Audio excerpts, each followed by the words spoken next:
Азиз Рӯзиев, Нурулло Абдуллоев иштирок карданд. Барранда Бурҳон Раҳмонов. Таҳиягари шунавонидан Ҳалима Насибуллина. Муназзими овоз Моҳира Муҳиддинова. ин гуфтор соли 1976 ба лентаи овоз сабт шудааст. анҷоми гуфтори адабӣ аз силсилаи радиотеатр. инҷо душанбе гуфтори адабиро аз силсилаи радиотеатр сар мекунем. шунавандагони муҳтарам, мо қисми аввали радиоинсценировкаро аз рӯи повести Муҳиддин Хоҷаев «Обрӯшноӣ» шунавонида будем. мазмуни мухтасари қисми аввал. Норак. аввали рӯзҳои сохтмони азим. Мирзо Мурод, собиқ раиси калхоз, аз халқи таҳҷоӣ бригадаи аввали битонрезонро ташкил медиҳад. ин ташаббуси ӯро ҳам ташкилотҳои болоӣ ва ҳам халқи Норак дастгирӣ мекунанд. фақат дӯсташ, собиқ раиси ҷамоа Бобоқарро ин ташаббуси ӯро худнамоӣ пиндошта аз Норак ба деҳаи дурдаст кӯчида меравад. духтараш Гулбегимро, ки писари Мирзо Мурод Атомуродовро дӯст медошт, зӯран ба як чӯпон ба шавҳар медиҳад. вале Гулбегим рӯзи дуюми тӯяш ба Норак бармегардад. инак давоми радиоинсценировкаро аз рӯи повести Муҳиддин Хоҷаев «Обрӯшноӣ» шунавед. муаллифи инсценировка Муҳиддин Хоҷаев.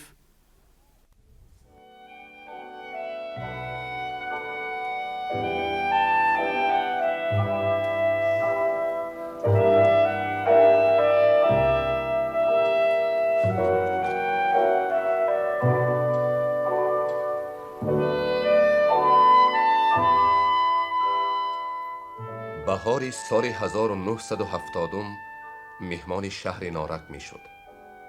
سلسله کوهی بزگذر سبز، تل و تیپه های دو طرف دریا میسد دمیده بود. نهالان توتی باغ تازه بنیاد، مجنون بیدهای کوچه و رسته ها مخچه می بستند. پیستزاران دامان کوه ها پشتی و ارمغانی می تافتند. از تل و تیپه ها بوی گل سنجید به دماغ می زد. تنها درختان چنار پیشی چایخانه وگذر قزان از برگهای خزان سال گذشته سبک نشده بودند. یک هفته پیش اتامراد خواندن را پایان رسانده به نارک بازگشته بود. اکنون به آرزوی نیت میرسم گویان میرزا مراد در خصوص کار آینده پسرش گپ گشاد و اشاره آن کرد که وظیفه بریگادیری بتانکاران را به او سپارد. در جواب این سخنها را شنید: دولت مرا نه بهر آن 5 سال خوانان که بتانکار شوم. دمی میرزا مراد به درون افتاد. ترباز از بغلش غیرید. پیش کوماچوف رفت. دردش را به او گفت. در دلش میری گلبیگم باشد، بیگذار دل دختر را یابد و به زنی گرفتنی خواهد گیرد، یا اینکه اتامراد پیش نظرتان باشد، محبت دلداده ها را خلل داده میتوانید و عموما برای چی مانع میشوید. به هر حال دل گلبیگم به اتامراد بود است که روزی دیگری تویش گریخته آمد. 5 سال انتظاری کشید. اگر دل گلبیگم به اتامراد نمی بود، در این بین به یگان کس می رسید. میرزا مراد دید که این دلیلش هم نگذشت.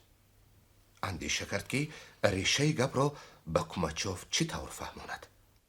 چناو به کوماچوف گویم که در خلق ما نوجوان بیوه گیرد، باعث سرپستی پدر و مادر می شود.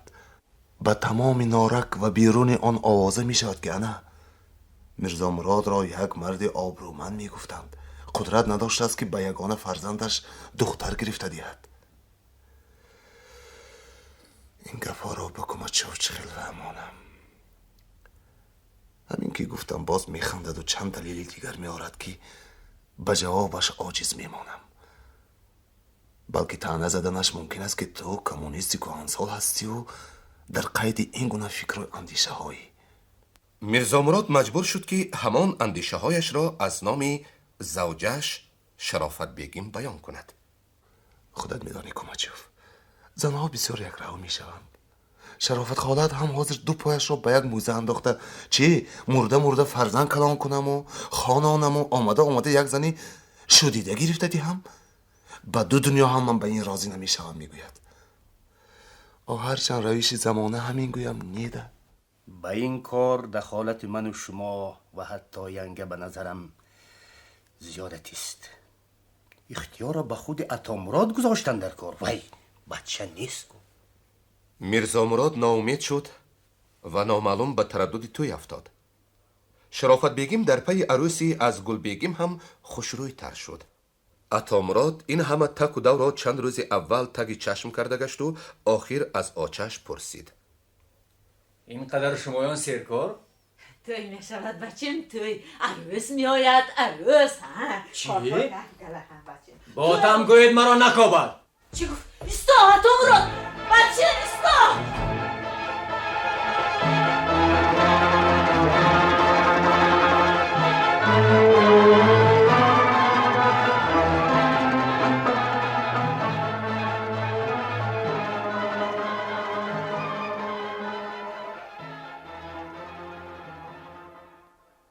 میرزا مراد از کار آمده از واقع آگاه گشتن نارک و گرد و اطراف آن را تکرو کرد و نهایت پسرش را از دنغره یافت به خانه آورد. به همه این کارها زور و توانش رسید، اما آن دختری از گل بیگم خوشرویتر را خوش کنانده نتوانست. میرزا مراد شب را روز کرده برآمد.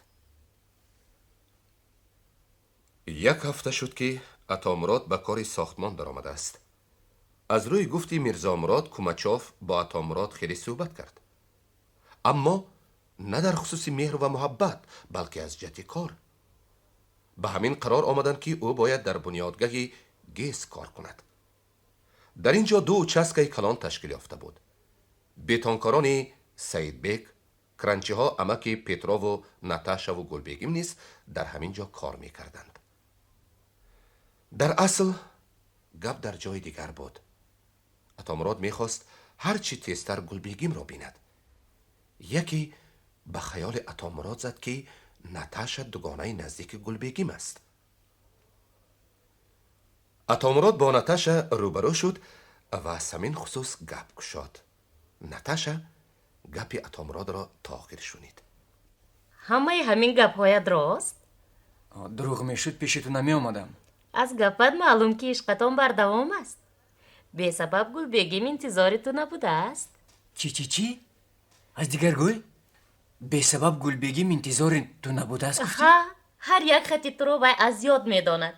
در بالای اکران هر دو که ماندیم بلند میخواند. پس چرا او از ملاقات میگریزد؟ چندین بار رهش را پویدم، با راه دیگر می رود. عطامراد، سوالت سوال آدمی است که از این محل نباشد. میگوید که عطامراد خواهد هم پدر و مادرش نمیمانند که او مرا گیرد. میدانم من این گپ ها را. او اندیشه دیگران میکند و اندیشه من نه. هیچ نه باری روبرو شویم. شاید که بسیار مسئله خود از خود حل شوند. ناتاشا فهمید که عطامراد هنوز به گل بیگم دل دارد، ولی در میانه کم چخیل یک دیواره بلکه پرده هست که مانعی به دیدار همدیگر رسیدن آنهاست. به خود عزم کرد که آن پرده را از میان بردارد. پگاه تو در کدام سمینه کار میکنی؟ سمینه یکم؟ نغز، گل بیگم و من در سمینه دویم. کرانی ما رو میشناسی؟ از بین 1000 کران میشناختم و حالا که در ساختمان 2 کران است. این طور باشد بعد فارغ سمینت با کرانی ما بیو. با همون کرانی 70 متره؟ ها، میترسی؟ بازشان انرژیتیک. میبرایم. انا در همانجا گپتان رو گفته میگیرید. هیچ کس خلال نمیرساند بغیر از من. تو برعکس یاری میدی. اگر سید بیک رشک نمیکرد برای همین مصلحتت از رخسارت بوسه میکردم. سید بیک هیچ گپ نمیگوید. میترسم که گل بگیم نمیبخشد. میبخشد. من او را بخشیدم و نخواد که وی مرا نبخشد. این گپت رو به طریق شوخی هم نگوی که گل بگیم فهمد کاروای رون. من آن طرفیستم. خدا هم شما را دیگر پیوسته نمیتواند. خوب خانم دلسوز.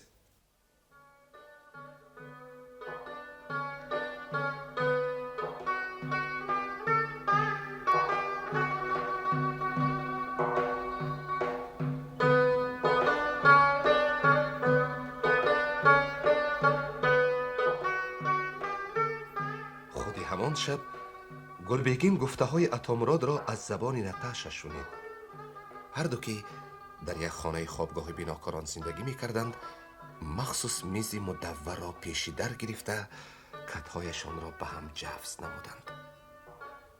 گپ اساساً درباره اتامراد گفته های او می رفت.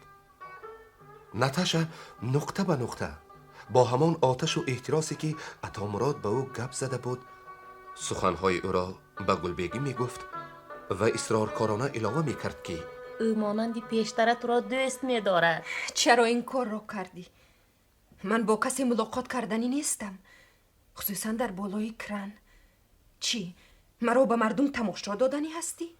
نتاشا این طعنه ها را با پرصبری برداشت، زیرا نغز می دانست که این طرز گفتار نه از آن جهت است که دوگانه‌اش اتامراد را طاقت دیدن ندارد، بلکه این ملاقات برای او نهایت گران است. گلبگیم کرانچی هرچند در طول این سالها صاحب اختیار شده بود، اما هنوز قدرت نداشت که بهر بخت خود تلاش کند. به این نقصان خصلتش بارها نتاشا اشاره کرده بود. گلبگیم همیشه خاموش میماند. چطور به نتاشا فهمونم که گپ تنها در گستاخی و جدلکاری نیست، وگرنه حالا قادرم بهر عشق خود جان بازی ها کنم.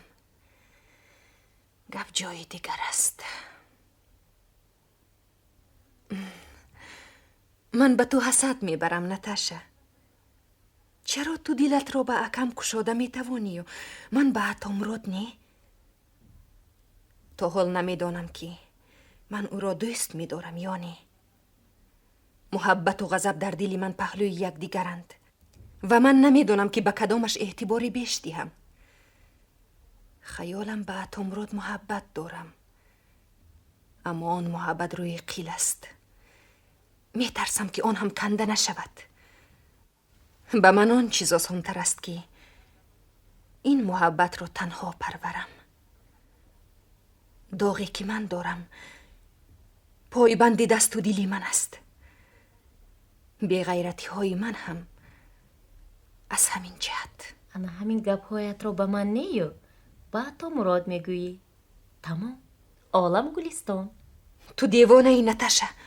مادری تو مرا تولد میکرد گپی دیگر بود. بلی، شما دختران تاجیک حسن رسا دلی پر محبت دارید، اما نه همیشه آن محبتتان را اظهار میکنید. آخر تا نگویید و نشنوید تارهای نازک دل همدیگر را از کجا میفهمید؟ باور کن اندیشه های تو درباره اتامراد رویکی است. تو او را همان خیر تصور میکنی که 5 سال پیش بود. اوی 5 سال در مسکو خواند، زندگی اروپایی را دید. از گپش معلوم که معیارهای پیشینه که برای بابای و بیبی ها پدر و مادران شمایان فرض و سنت بود پیشی او هیجند.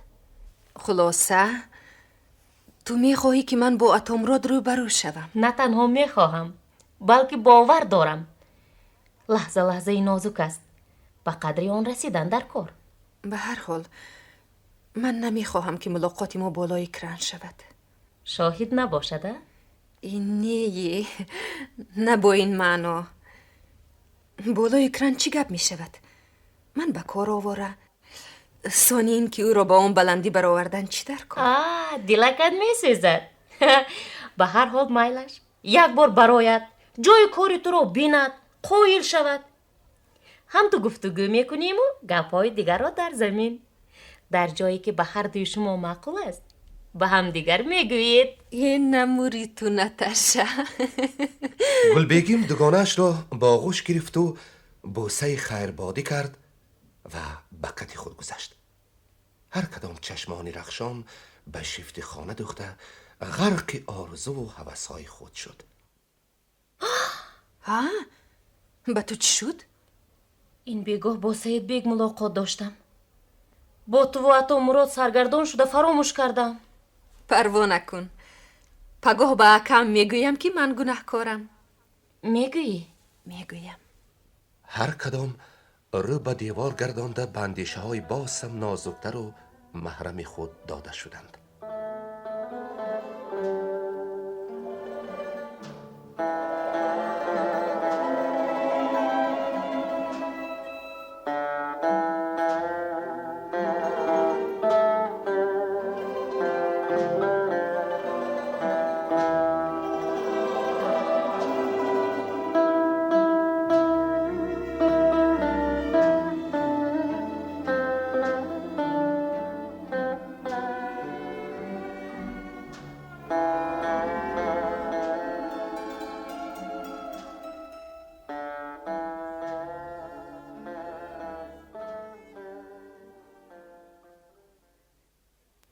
کاری سیدبک پسری کنجه بابا قرا اوج و براری تازه داشت. از همان سالی که بریگادای مستقل ساخت عدد اعضایانش به 80 کس رسید. عضو بریگادش اساساً بچه‌هایی بودند که پیش مکتب میانه و تکنیکوم انرژتیکی را تمام می‌کردند. یگانه دلغشی سیدبک همین بود که هنوز پدر و مادرش از چشم دور در نوده زندگی می‌کردند. و اینک حالا سیدبک خیال داشت به نوده رود. اندیشه دیگر هم به این کار دلالت می‌کرد. او نتش را به زنی می‌گرفت و می‌خواست که پیش از تویش با پدر و مادرش آشتی شود و آنها را به توی خبر کند.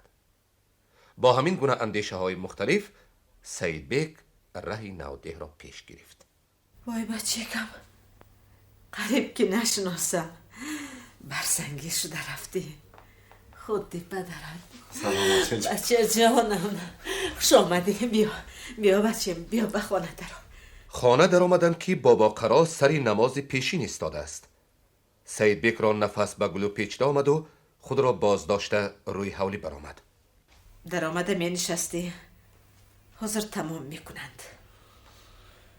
چرا تمام میکنند؟ نماز را دیه. این هم یک آوارگی بچیم. آدم که بیکار ماند روزش هم این بوده است.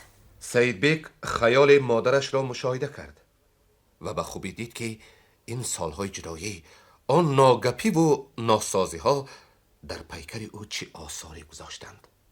پاره موی پیشانی و دو چکش که از تگ رویمالی نیم داشت نمایان بود به تمام سفید شده طرزی می نمود که گویا بر روی آن پاره های برف نشسته باشد.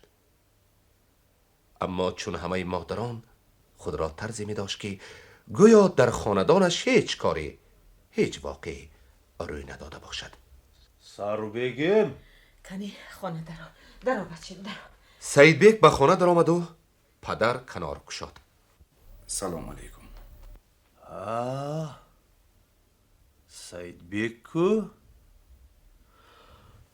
نغز هستی؟ بردم هستی؟ درست. سیدبک نشست و هنوز حیران بود که چرا پدر درشتش این طریقه مهربانی ها دارد و هرچند تند آمدنی نبود سوی جای نماز اشاره کرده مبارک شود. آدم که از کار و وظیفه یار و آشناها فرزندانی بجان برابرش دور شد خدا را به یاد می آورده است. هیچ کس شما را از کار و وظیفه یار و آشنا و فرزندانتان جدا نکرده است. به نظرم خودتان از همه جدا شدید. خیر بیا پسرم به گذشته صلوات. اگر این خیلتگی گپ را کابیم باز تو از من و من از تو رنجیده سالهای سال ناگپ شده میگردیم و حالان که عمر در گذر این تگی دنیا را از من و تو داناترها نفهمیدند و من و تو میفهمیم. بیا که هر کس دانسته اش را کند گناه و ثوابش به خودش. دامولا خیام گفتند آنان که محیطی فضل آداب شدند و از شمعی کرم صاحبی اصحاب شدند. ره زین شبی تاریک نبردن برون خواندند فسانه ها و در خواب شدند. سیدبک چقدر که بسیارتر گپهای پدرش را میشنید همانقدر بیش به حیرت میافتاد. گویا که رو برویش آن پدر زنده‌دل و جماعتچی نه بلکه یک موی سفیدی تقوادار می نشست. صورت و سر و لباسش هم تغییر یافته بود. جای مویلبی درازی که تا بناگوشش می رسید ریش مانده بود که مویلبی کوتاه به آن می پیوست. گویا دوری مویلب گذشته زمان ریش رسیده بود. بابا قرا از اندیشه های پسرش خبر یافته بر تسلیش گفت اینقدر غم نخور پسرم. گپ و کاری من به تو نمی رسد. تو بطن قوت داری و در بدن غیرت به کار اندرمان شو. اما جانت را نکاهان. همیشه در یاد دار که قوت و غیرت به آدم امانی است. روزی میرسد هر دو از تن جان تو میرود. آن وقت کسی یافت نمیشود که دستی مدد درازد کند. بنابراین در وقتش خودت را دار، بیهوده و بهوده قوتت را صرف نکن. جان غنیمت. جانت را نکاهان، جان غنیمت. این چی سخن؟ معلوم می شود که دوره فعالیتش جانش را نکاهانده است. معلوم که براحتی جان کاهانی نرسیده است. این سوالها بار اندیشه سید بیک را اندکی سبک کردند. هرچند که هنوز خصلت‌های پدرش را پره در نیافته بود، روزنی نمایان گشت. قامتش را راست گرفت و از دیگر سو گپ گشاد. من با یک مقصد اینجا آمدم. خوش خوش. گوشم به تو. خیر، من چای گرم دم کرده بیارم. چای کفایه. روز یک شنبه آینده توی ما. شمایان را خبر کردن آمدم. خیر، چی خبری خوش؟ این وقت تویش یکم آسان کی؟ به در خانه دختردار رفته کفش نمی درانی. یک و یک باره قطار مهمان ها سر استل میشینی. خیلی بچه، عروسی ما کی بوده است؟ دختری خوشروی می کرای عروس گفتن می بسرم. عروستان همان نتاشه، دختری امکی پیاتر. وای خانی کسو. یک چوینیک هیچ گپ نی. مادر جان غم نخورید آچه، این نشانه بختی ما. این گر بختتان شود. خانه دختر هم سوخت، خانه پسر هم سوخت، خانه خودم سوخت. من این سرسخت به همین دنیا آمده چه روز دیدم. دهانت را پوش. مانید که یک بار هم گپم را گفته گیرم. دلم از گپ و کار شمایان جنجال و غربتتان زرداب شد، زرداب. پسر از پدر جدا، دختر از مادر جدا. یکی به اختیار خودش خانه و درش را همینجا پرتافته می رود، دیگرش به اختیارش زن می گیرد. به همه این شما گناهکار، شما کفتر دو با من نشده در همان تارکمان وزنی نکک می نشستید، بچه هایتان پریشان و پراکنده نمی شدن. من سرسخت از فرزندانم زنده جدا نمی شدم. سر بیگیم خاموش شد. پدر و پسر خاموش بودند. یک آرامی مخشوش به میان آمد. در این وضعیت یگانه علاج همین شد که سید بیگ دعوتنامه توی را روی دسترخوان مانده از جای خیزد. مادر باری دیگر از دل و جگر گریسته فرستاد.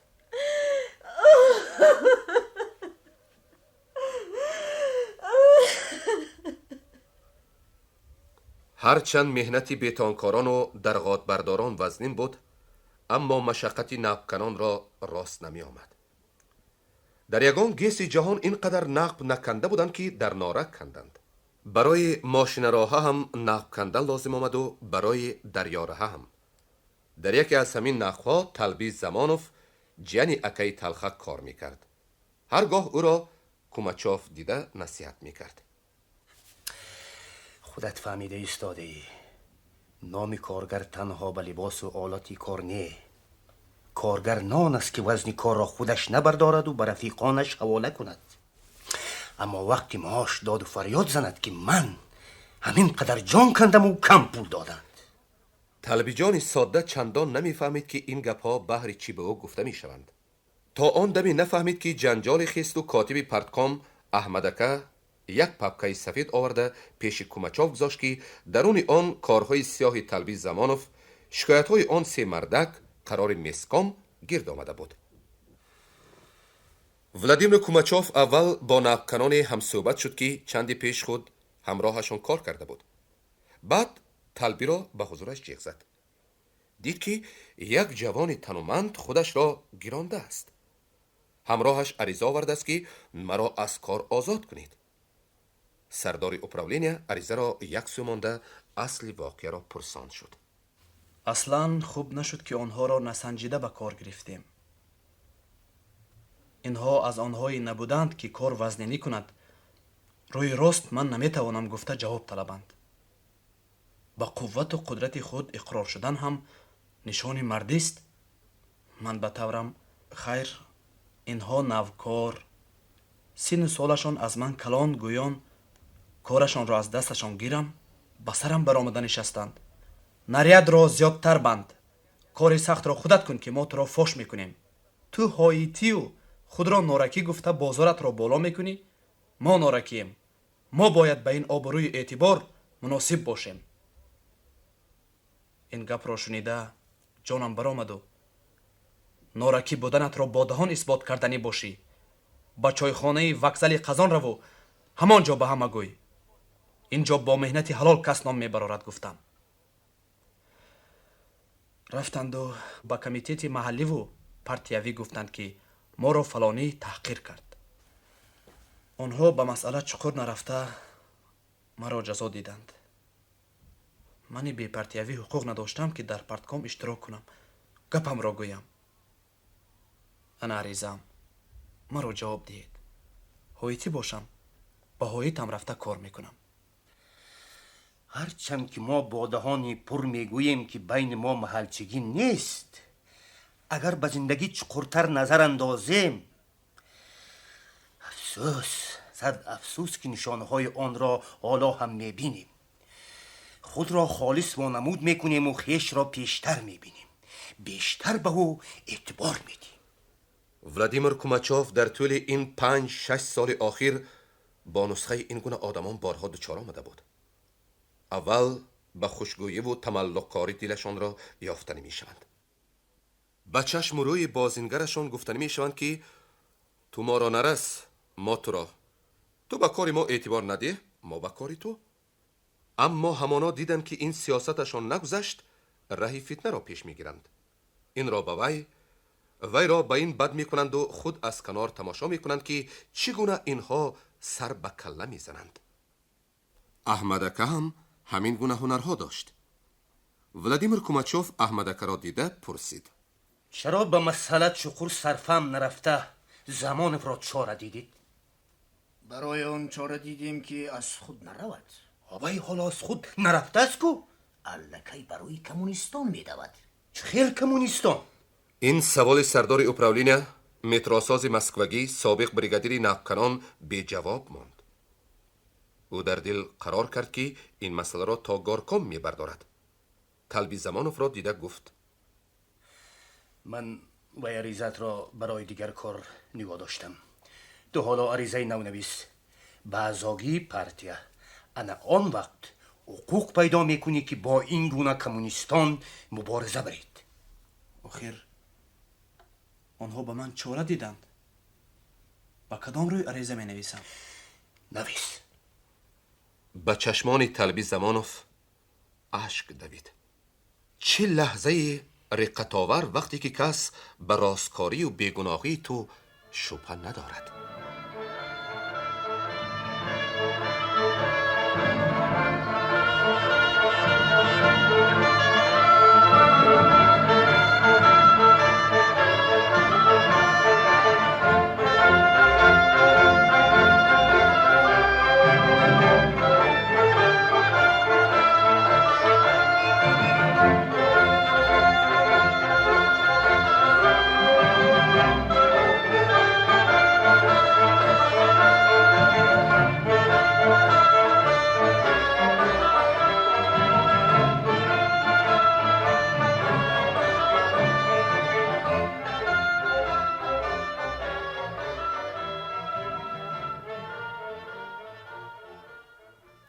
بعد آن که احمدک از ولادیمیر کوماچوف تهدید شنید که این مسئله را تا گارکوم میبرد، به مثل مرغی پاسوخته جای قرار نیافته ماند. اگر سرشته کارش به کسی دیگر آدمی از کوماچوف کلانتر عیان میشد، این قدر غم نمیخورد. 1000 واسطه و علاج یافته از حوض مزود سفید میبرآمد و حالا یگانه امیدش باباقرا مانده بود. احمدک جنجال کوماچوف را به باباقرا نقل کرده تاکید نمود. من این کار را از روی فرمود شما کردم رئیسکه.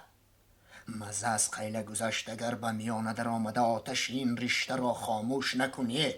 سوختار کلانی صادر می شود که در آن سوختن هر دو از گمان بیرون نیست، خصوصا که اتامراد و سید بیک طرفدار کمچافند. عجبا، ما همدیگر را چشم دیدن نداشتیم و این سید بیگ و اتامراد و تلبیچه فیسیم به همدیگر برادرانی جانی گشتند. ساختمان یک بلا بوده است که بیگانه ها را آشنا می کرده است و آشناها را بیگانه که رئیس. یعنی که به یک آدمی از شهر دیگر آمده در بین یک ماه یار و آشنا می شوند، اما بعضی آشناهای خود را می بینند که در کار تنبل در حال از بحرش می گذرند. یعنی خود ساختمان سنگ محک آدمان است. تو چی؟ تو تماشا کرده می نشینی؟ و همان سنگ محک را هم جایش به کار بردن در کار است. چی خیال میکنی که در کلخوز احوال این طور نبود؟ همان جا هم به اختیارشان میماندیم. حلال کاران یک طرف و حرام کاران طرف دیگر میشدند، چنان که وقتی رئیسیت شده بود.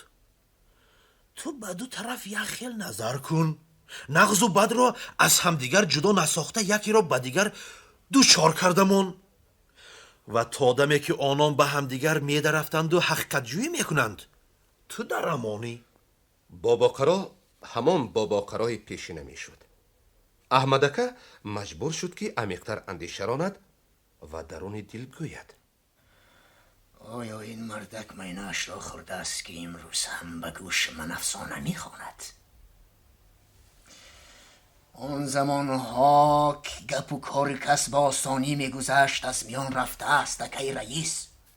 در بین همین 5-6 سال مردم مانند 50-60 سال پیش رفتند. آن کینه و عداوت، بخیلی و ناتوان بینی که بین ما کلان سالان بود میان یاشها نیست. از روی گپ شما کار بریم همانا بدان میافتیم. حاضر همه دانا همه پخته شدند. مردم در بین 40 سال دیگر نشدند و بین 5-6 سال آخر یک بار تغییر یافتند؟ من به این باور نمی کنم. اما میبینم که تو دیگر شده ای. خودت را به خلق بیچاره برابر نکن. گمان نکن که من از نارک دور افتاده باشم، از عالم و حادث بیخبرم. نه، بلکه همراه کاروان باشی شتری پیشینه راه را یافته رفتن میگیرد گویان بی‌پروا میشوی، با گرد و پیش نظری عمیق نمیدوزی و به درستی فهمیده نمیتوانی کجا میروی و بهر چی میروی. اول اینکه کاروان کم ره گم می شود که رئیس. شطوری از کاروان مانده را این خطر بیش است. ثانی اینکه کاروان وقتی و ساعتی به راه می براید که منزل مرادش را داند. مردم نارک از ساختمان منتدار که به خاصیت آن کاروانشان براکی وسیع برآمد. این مردکی قولدین که تا دیروز یگان فکری مستقل نداشت و دائما به سخن من گوش سخ میکرد، اینقدر محمدانه شده است. خیر به سید بیک میرزا مراد و کمچیاف در سادگی گوییم، به اینش که با آنان نشست و خیز ندارد چه آفت رسیده است؟ این سوالها باباقرا را وادار نمودند که در صحبت با احمدکه هوشیارتر باشد. باید نه هر گپ را گوید تا روز دوستی جانی دشمنی بی امانی نشود، بلکه از اشارتهایش معلوم الکی چنین شده است. بنابر همین لجام سخن را به دیگر سو گردانده گفت: خیر بیا، از این گپ ها هیچ فایده نیست. به سر مقصد آییم. تو گفتی که جنجال تا کمچیاف رفت، پگاه فردا در گورکا محاکمه می شود، هم تو؟ من به نارک فرامده پیش این کار را می گیرم، اما از تو یک التماس. دیروز سید بیک آمده بود، همان دختر پیترا را به زنی می گرفته است. یگان مکتوبچه تشکیل کن به گورکام، از نام خودت نه، احتیاط شرط. مضمون مکتوب همین طور شود که با وی دختر کوماچوف علاقه دارد و برای آن که گپ بسیار نشود خواسته است آن دختر را به برگادیرش سید بیگ گرفته دهد. تگی گپ را فهمیدی؟ فهمیدم و این تهمت محض که آقا رئیس. من غمی تو را میخورم احمد جان. همین که تیرمان به نشان رسید شستی کوماچوف پست می شود. انا آن وقت دعوایش پیش کسی نمی گذرد. تو را از سر زنند، تو از تنش زن. آقا رئیس، سید بیگ پسرتان چند سال است که با آن دختر یار آشنایی دارد. این را تمام نارک می داند. نغز، بسیار نغز. تأثیر مکتوب زیادتر می شود که کم نه. آن وقت با کاتبی گارکان من با زبانی دراز گپ زده می توانم. احمدکه هرچند قصد کرده بود که دیگر نه هر گپی با باقرا را چون طلای سرخ قبول می کند، اما نتوانست. چون برف آیسته آب شد و جانب باقرا طرز نگاه کرد، گویا او هنوز رئیس باشد و دیگری معاونی او.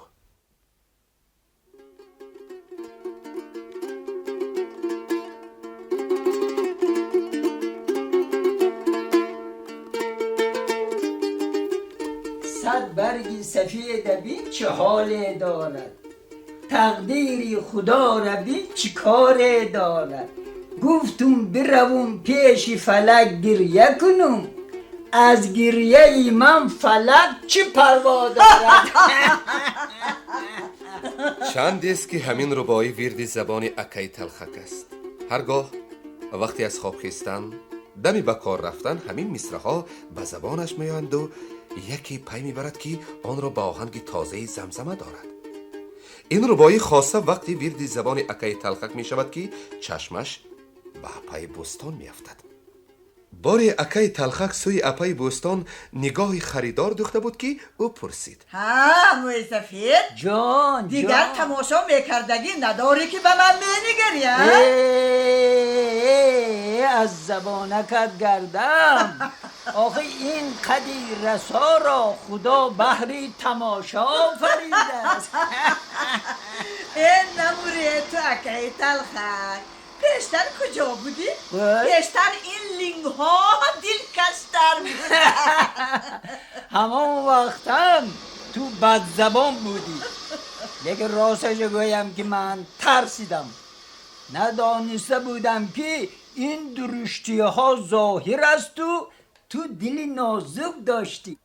ها تو چه ها میگویی موی سفید؟ صدقت شوم. آخه من دیگر موی سفید نگوی. میدانی آخر منی ساده چند وقت رئیس را دامنگیر شدم که به من یک زنی بددهان یافته ای. آخر همان وقت تو را بینم و از تگی دل گپ زنم. آخه نمیشد به منی بی عقل، منی بی های اکای تلخک. جونی اکای تلخک؟ تو صحتی؟ سلامتی؟ خدا حاضر صحتم سلامتم، خودی باز بلاها بریم. نموره تو اکای تلخک. من به دیگر معنی پرسیدم. خوش دیدم که زیر بینیت پچیر پچیر داری، ترسیدم که باز دیوانه نشده باشه.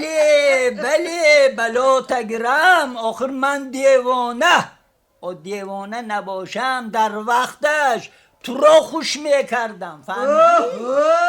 اکنون تا آخری عمرت افسوس خورده گرد. دلت زن خواهد خیزو 18 سالش را گیر. نه میدانی من گرم فقط تو را میگیرم، 18 ساله ها را نظرم نمیگیرم. این خیلی نگوی که 18 ساله ها از سرت آب میریزن.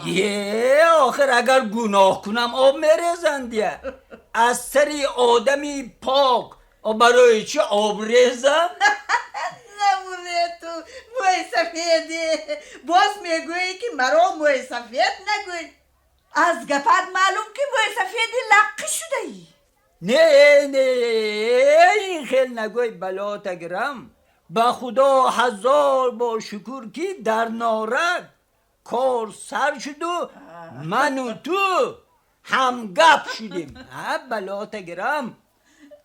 وگرنه به گپ مردم باور کرده تا ابد دل هم دیگر را نفهمیده از دنیا چشم بپشیدیم. بلات گرم. خیال میکنی که حالا پر را فهمیدی؟ آینه به دست راست میگیرم من، خوش کردم روی راست میگیرم من. از غیبت همسایه نمیترسم من، یار از طرف شماست میگیرم من.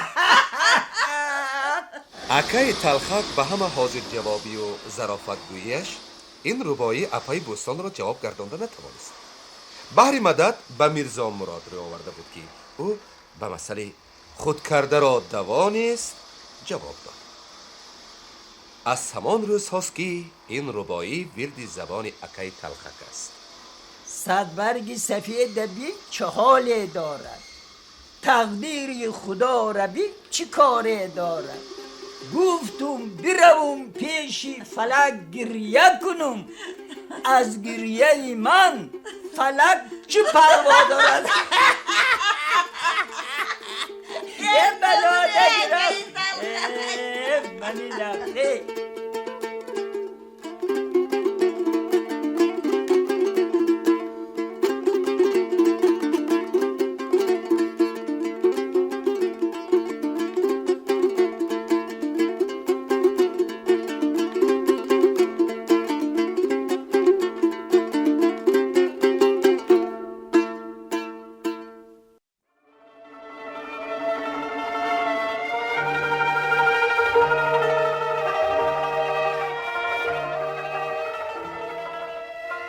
گلبیگیم از توی اکش و دوگانه جانیش نتاشا برآمده سوی خوابگاه راه گرفت. او میدانست که اکنون نتاشا ینگه شده است و دیگر به خوابگاه نمی آید. وی به خانه اکش سید بیگ می رود. گلبیگیم خود را تنها حس کرد. میخواست حاضر در پهلویش کلبیجان باشد، ولی به جای کلبیجان اتامراد پیدا شد. گلبیگیم ها گفتنت ها گویی پیشتره برین نه. گل بیگم گویی تو هم پیشتره برین نه. نخود با جانم قسم که من همون اتامرادی پیشتره. ممکن، اما من آن گل بیگمی پیشتره نی. میدانم. چی میدانی؟ اتامراد با چشمانی پر افاده و صاحب اندیشه گلبیگیم دیر نگاه کرده نتوانست. بر روی شیرنم و لبان گلگون او خریدار شد. عجبا، گویا که در طول این سالها بر رو و لبان او آسیبی نرسیده بود، تنها چشمانش به غایت هوشیار گشته بودند. در حقیقت هر دو تغییر یافته‌ایم گلبیگیم. برای اینکه دلی همدیگر را پر فهمیم بیا دوره‌های جوانی را بیاد داریم و بالای کوی صندوق برایم، همونجا گوییم و شنویم. گلبیگین را این تکلیف خوش آمد و عجب نی بیچون و چرا می رفت، تنها به شرطی که این گپ را اتامراد دیگر می گفت. گپ در سری آن که هرچند در این 2-3 ماه به کار در آمدن اتامراد این دویمین ملاقات دل داده هاست، در مد نظر گلبیگیم همه روز اتامراد بود. او عادتاً از کنار می سنجید. در وقت کارش، در وقت مجلسای یک جایه، حتی از بالای کرن نظر می کرد. هرچند در این وقتها چشم روی او را نمی دید، معلومش می شد که او به کدام اوچسکه ها می رود، با اعضاهای بریگاده ها چه طرز معامله دارد. از مجموع مشاهده هایش به خلاصه می آمد که با اتامراد هم خانگی صلاح کار نیست. ساعت از یک گذشته است. یگان وقت دیگر حاضر باید که خانه به خانه خود رویم. بکرانچی نامدار دیپوتات سویت عالی در این بیوقتی شب با یک مرد بیگانه گشتن ننگاور است ها؟ یا اینکه طلبی انتظار. شاید همین طور هم باشد. خیر کمی بالا به درو رفته نشینیم. من گپی بسیار دارم. وقتی آن است که گوی ما شنویم سعید بیک و نتاشا قریب همسین سال ما آنها بی وقت خاندار شدن میگویند و ما کارو کشال دهیم گپ بسیار میشود. تو از گپ میترسی؟ نه از گپ نه، از دیگر چیز میترسم. میترسم که تو رو باز از دست من زده نگیرند. بیچاره. اولو من در دست تو نی. غمخوری که باز از دستم زده نگیرند. ثانی این که تو حالا هم ترسی، من ناترس گشتم و میتوانم خود را حمایه کنم، چنان که این 5 سال حمایه کرده آمدم. ایستا گل بگیم. میبخشی، نادرست گفتم، میبخشی. تو انجینیر گیسی نارکی عزتت را نگاه دار. چرا بهر یک زن سرخم میکنی؟ من با دختری کرانچی سرخم میکنم. با دختری که از چنگال خرافات خلاصی یافته با کسب بلندترین ساختمان صاحب شده است. تو از من چی میخواهی؟ بسیار چیز میخواهم. بیا گل بگیم بالا به دریا فراییم یا بالای تیپه برایم و شهرمان را تماشا کنیم. نه اتامراد جان. با کوه و دریا تو هم ذوقت را بر. حوصله من پیش شده است. هرچند که سین و سالمون برابر، زندگی مرا بیشتر پیر کرده است. به این حال زندگی یک جایه ما دیر نمی پاید. چرا تو این طور میگویی؟ برای تو من با پدر و مادرم جنجال کردم. دختری آفته‌شان را دیدن نخواستم. رحمت به تو اتامراد جان. من همین 5 سال تنها گشتم. پس چرا حالا از من میگریزی؟ این 5 سال هر یکی ما رو هر خیل تربیه کرده است. این رو فهمیدنی تو دشوار. کمتر کار کن بعد میفهمی. تو حالا جوانی، یگیتی. تو حالا بختی خود را البته میابی. گلبگیم طرف خوابگاه دویده رفت. خانه در آمده پیش دستگلی 100 برگی تیرماهی آمد. آن را به دست گرفته بندش را گشاد و گلدان را آب تازه پر کرده گلهای از بند آزاد گشته را درونش گذاشت. گلها بردادند و حسن تازه پیدا کردند. گلبگیم خم شده سرکای گلهای سرخ و سفید را بوسید و بویید. دستگل از طلبی جان بود.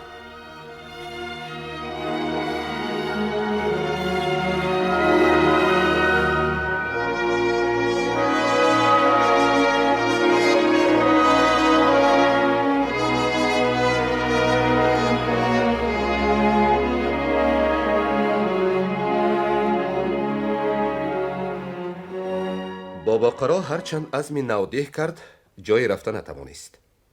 به خاطر آمد که اینجا شاگردی وفادارش احمدکه زندگی دارد. راه لنگر را پیش گرفت. میبخشی در بیوقتی آزارت دادم. به توی آمده بودم. باز گردم گویم دیل گفت که دوستت را ندیده کجا میروی؟ احمدکه باباقرا را به مهمانخانه رهنمون شد.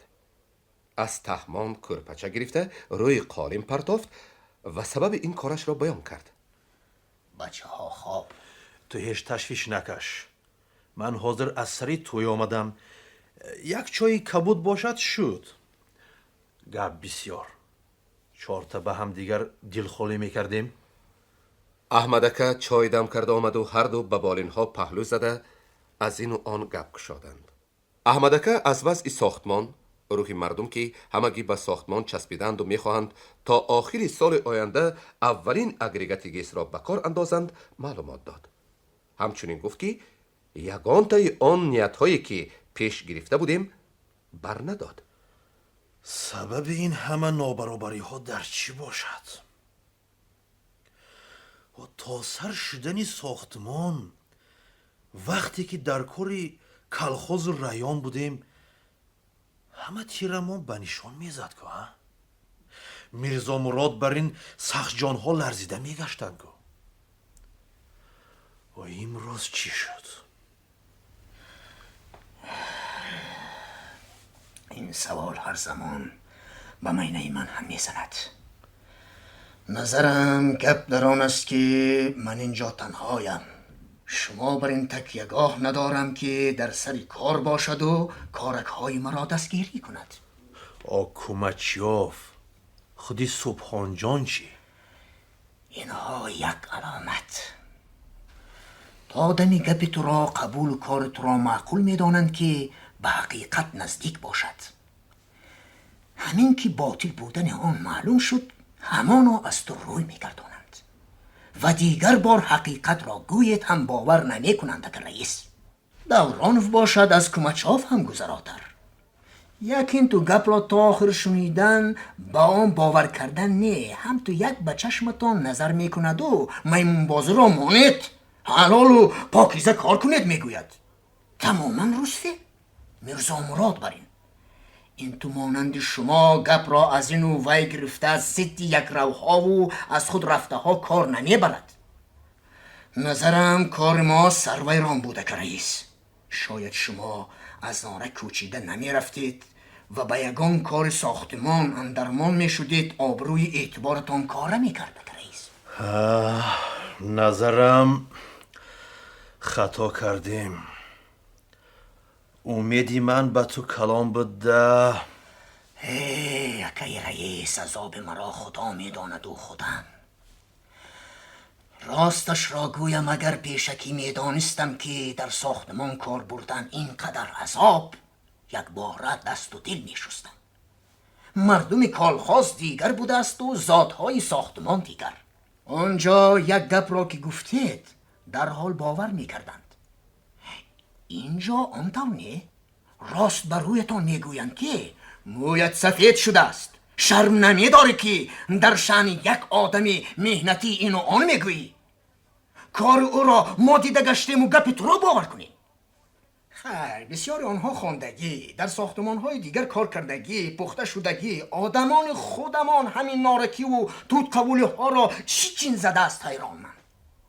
چنان سیاه و سفید را فرق میکردگی شدند که هیچ مانع تک رئیس. میرزا مراد هم بیکار ننشسته است. پیش رهی آنها را بستگی است. نه، خودی میرزا مراد همه را طرف خودش گردانده نمیتواند. خودی ساختمان عجیبه که رئیس. خودی ساختمان آدم را تیز میپخته است. کارش که وزنین، حلال کار و حرام کار در حال معلوم میشود. حلال کار را دوست بسیار پیدا می شود و حرام کار را دشمن بسیار. همین طریقه کارگر با کارگر، زوینا با زوینا، بریگاد با بریگاد، اوچاسک با اوچاسک چنان برادر جانی می شوند که میانشان فانه زدن زور بیهوده. نه وای نه، کار را بای دادیم گوی؟ کی رئیس بای دادیم. از همان وقتی که میرزا مراد بریگاد تشکیل کرد ما کار را بای دادیم. هرچی اونه رو قوت داشتیم همان وقت به کار بردن در کار بود. اکنون دیر شد اگر رئیس. هرچند که احمدکه گپش را به شکل جمع گفت، بابا قرا پی برد که همکارش او را طعنه می‌زند. بنابراین دمخور شدن نخواست. با ساختمان 3 سال میشد. همگی جنی اکای تلخک بر این 15-20 نفر آدمان قیصر کار میکردند. بله. مگر این کاری من نبود؟ اما بعد میرزا مراد کاری ما را ویران کرد. گپتان درست و همه کار را به میرزا مراد پرداختن خطا که رئیس. آمد کار همین خیل شد. فرض کردیم که اگر میرزا مراد پیش دستی نمی کرد کسی دیگر به میدان می برآمد. شما همین کار را بعد از گرفته می توانستید اگر رئیس. گپ در سر همین که وای پیشخیزه که هر یک معرکه. شما می توانستید بریگاد دیگر سازید و از میرزا مراد آبرومندتر شوید اگر رئیس. تو چی میگویی؟ مرا هم تشویقات میبری؟ نه، به تشویقات دیر شد. بله دیر شد، اما اصل گپ را گفتن در کارده. در خاطرت هست همراهی من کوشیده رفتنی بودی. من پیشی راحت را داشتم. بیرونی دیگ بودن درونی دیگ باشی بیه گفتم؟ گفته بودید خیریت همین خیل گفتید من هم سرسان و سرگردان می شدم. احمد جان، تو را شناختن نمی شود. معلوم که ساختمان نه این کی نارکی و قبلوی و توت قولی های خام را پخته کرده است، بلکه تو را هم دیگر ساخته است. من شما هم 7-8 سال در همین جا میماندید آدم دیگر می شدید اگر رئیس. مردم دست به دست پیش رای وحش سرکش را بسته درون کوی سنگین را شکافته و به دیوانه آن را رام کردند و من و شما چی؟ ما لوبتکانیم و فلک لوبت باز. بابا قرا به تمام لب فرو بست. سکوت رفت. بعد خمیازه درازه کشید و نهایت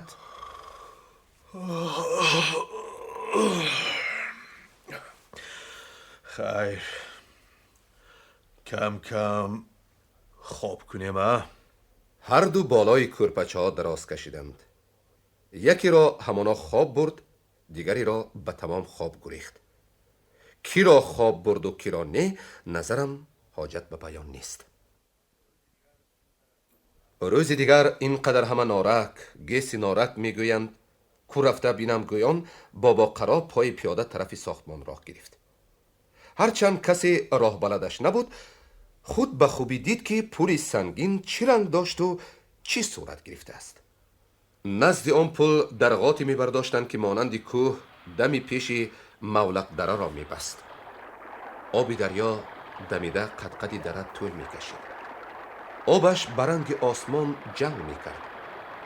این سوی درغات جای مجرای کوهنه دیواره های بیتانی بالا شده قریب به قدی کرن های بلند می رسیدند.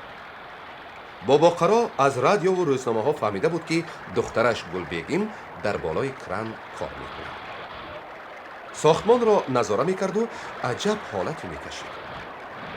او عادتاً در سر هر کاری کلان و خردی کلخاز و حتی ریان همیشه خود را شریک فعال و غالب مطلق می پنداشت و سرش را بالا کشیده صندوق دلش را پیش گرفته به همه گفتنی می شد که سرور این کارها منم.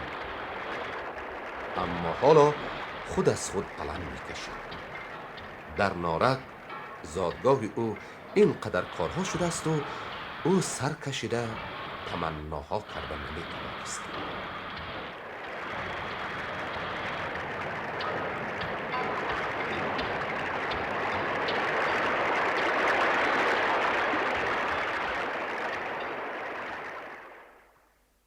این پگاه گلبیگیم دیر از خواب خیست. شعله های آفتاب یگانه همراهش بودند. درست است که دستگلی صدبرگ تازه نیز محرمش بود، اما کت دوگانش آن سوی میز بی صاحب می ایستاد. آزاده، خوشتر، دست رومال تازه به بالا پایه کت آویزان. عجب نه امروز یا پگاه به آن کت کسی دیگر صاحب شود. نتاشا اکنون هم خانه اونی، هم خانه اکش سید بیک. کسی را به گوشه خیال نامده بود که گلبیگیم به جن اکای تلخک طلبی زمانوف می رسد. همه به اشتباه افتادند و بین خود به میشمیش در آمدند که آیا این عزم در بنیاد خود زمینه داشت یا همینطور باز یک تصادف دیگر است. لیکن برای طلبی جان این طور نبود. باید گفت که وی گلبیگیم را برابر عطامراد می شناخت. از دمی می شناخت که با تقاییش اکای تلخک از هایت گریزان شده به نارک افتادند. پگاهی ساعتهای 10 طلبی جان به خوابگاه تلفن کرد و نوبتچی خاله مهربان را زاری نمود که از خانه 41 گلبیگیم را نزد تلفن جیغ زند. ها؟ سلام. های شما بچه نباشید عرض دل را با تلفن میکنید مگر؟ همینش آخرین بار. گوید که پاسپورتش را همراهش گیرد. خیریت. خاله نوبتچی گوشک تلفن را بالای میزش مانده با آه و واه با آشانه دویم برآمد و خانه 41 را کوفته با گلبیگیم با آهنگ دیگر سخن کرد. بیچاره طلبی جان را اینقدر در عذاب نمان دخترکم. راضی شو. ها، همراهت پاسپورتت را گیر. چی؟ اگر باور نکنی رو از تلفن گپی خودش را شنو. گلبگیم پیش تلفن آمد. الو؟ خنده غلغله‌دار طلبیجان بلند شد. یگانه علاجه که تو را جیغ زنند. ما را ببخش گلبگیم. با گلهایت رحمت. من تو را پیش قهوه خانه تبسم انتظار. من وقت ندارم. رفته کم را خبر میگیرم. من خبر گرفتم. اوچت گفتن که حالا خوابند. گلبگیم از مضمون گپ او دیده بیشتر با آهنگش اعتبار داد. عجب یک پاکی حس کرده میشد از خانهایش. طلبیجان شب دیده بود که چگونه عطامراد او را گسیل میکرد. ذره نشانی رشک یا بدقهری. گویا از همه گپهای گذشته خبردار باشد. گلبگیم بازگشته در را قلف کرد و کلید را به نوبتچی زن داد. پاسپورتت را گرفتی؟ ها. بله دخترکم. از همان عطامراد هوایی طلبی جان زمینی 1000 بار بهتر. یک یگیتی وزنین و حلیم. بیچاره بی پدر و مادر کلان شد. این خیل مردها از پای خاندان می شوند.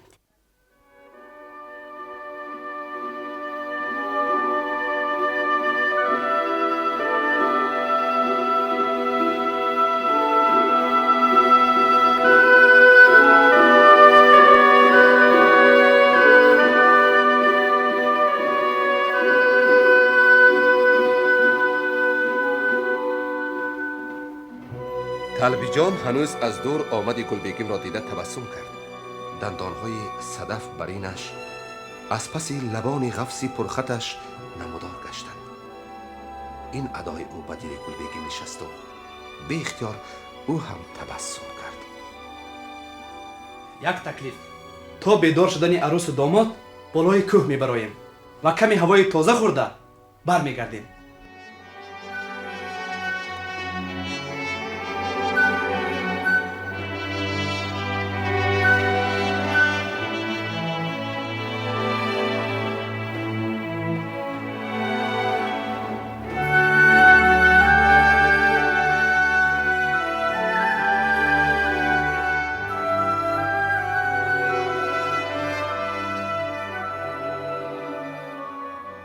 از پیش وگذر قزان از جایی که دامن کوه به سر راه می رسید طلبیجان چند قدم مانده گلبگیم را بهر مدد دست دراز کرده بود که او چند قدم دیگر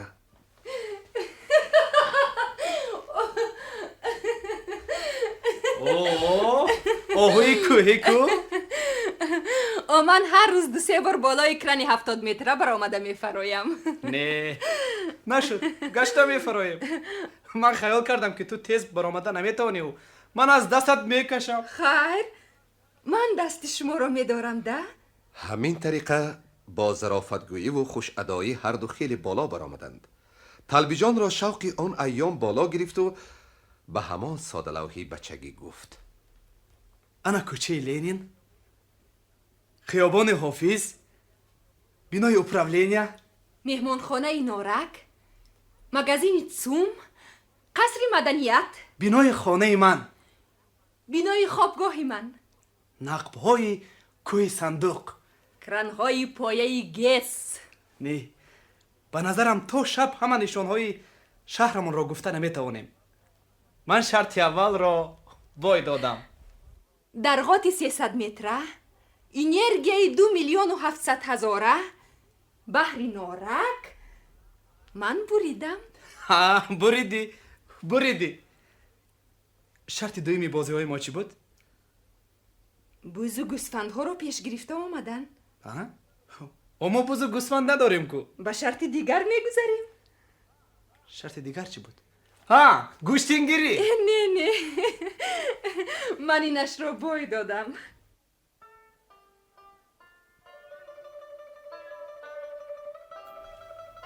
عجیب. دیشب نیمی شب در کوچه قریب کسی نمی نمود و من روبروی عطامراد، روبروی مردی که عشق اولم بود و هنوز امیدواری ها داشتم دیر ایستاده نتوانستم. اما امروز با همکاری بیغرضم، مردی که عشقش را سالها به اینابت نگرفتم، روبرو شدم و به هیچ ابا و استحاله به بالای کوه برآمدم. چون در زمان بچگی سادگویی ها کردم و از تک دل خندیدم. چرا این طور؟ زمان اتامراد هم همین خیل بود و چرا حالا دیگر؟ یا این که من کور و کر بودم، عشق را از هوس جدا کرده نمی توانستم. یکی عشق نهانی داشته است و دیگری هوایی. من فریفته هواییش گشتم. پس اکنون چی باید کرد؟ حاضر البته طلبی جان به سر مقصد می آید. این همه سرخبار نوا بود، نوا اکنون سر می شود. چی؟ با آن جور شوم و عموما هم جور زندگیش شوم. ها صدای آمد از قعر دلش. چی نو؟ با کدام رو؟ من اینقدر سال مهر نهانی او را پشت دست کردم و امروز که بر عبث بودن عشق اولم را فهمیدم، جانب او را آوردم. آیا این از روی انصاف است؟ سیله این سوالهای گلبگیم را آوازی طلبی جان باز داشت. گلبگیم بیا بالای کوه، تا پایان شهر می رویم. طلبی جان از سنگ درخت فرامده هم پهلوی گلبگیم قدم ماند. چشم هر دو به زمین بود. طرزی می نمود که هر دو زمان کلید دلهای همدیگر را گم کرده بودند و حالا حاضر از همین جا، از سبز زمین بالای کوه دریافتن می‌خواستند. گلبگیم تو مرا نمیشناسی ها؟ ها؟ نه، نغز میشناسی. من هم تو رو میشناسم، نغز میشناسم. ندانم. همین سخن کوتاه و پربار طلبی جان را وادار نمود چشم از دورادور کنده به گلبگیم دوزد و بار اول به قعر چشمان او نظر افکند. این چشم ها گویا شده چون این عرض حال می کردند که بله ما تو را نغز می دانیم، عاشق توییم، ولی در خجالتیم که یک باره قربان تو نشدیم. دو چشم دیگری به ظاهر عجیب ما را فریفته خود کردند. از همین سبب به شمایان نگاه کردن نمی توانیم. آن به که زیر پرده اشک پنهان شویم. طلبی جان این نیازمندی ها را از چشمان گلبگیم خوانده و آنها را در حقیقت اشک‌آلود دیده دست به دو بازویش برد. در این نیمه روزی بالای کوه دامان شهر در حضور یگانه مردی که حالا به دل و دیدهش نشسته بود گلبگیم گریسته فرستاد. طلبی جان این همه را به غایت حالدانی میفهمید که چه غباراتی در دل او جمع شده بود و چرا به او محض در حضور او دل خالی می کند. در این گریه نه نوع عذر و نیاز هم بود که دل مهر اینجا بوده است و من نابینا هم عمر خود را خزان می کردم هم عمر تو را. سیل گریه گلبگیم به نوحه گشت.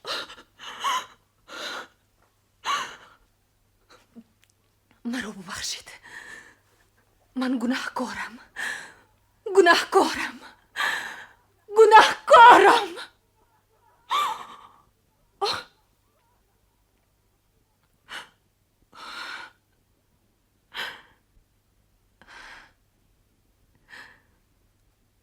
آبی دری خانه قدر ندارد میگویند. راست بوده است. مرا ببخشید. این سخنها چه سحری داشتند که شوق طلبی جان را بیش کرد و دستانش به گستاخی رفت. سختتر این تنی مانند بید لرزان را داشتن و بالای این شهر نوزاد پرواز کردن خواست. عجب که به این عزمش مانعی ندید.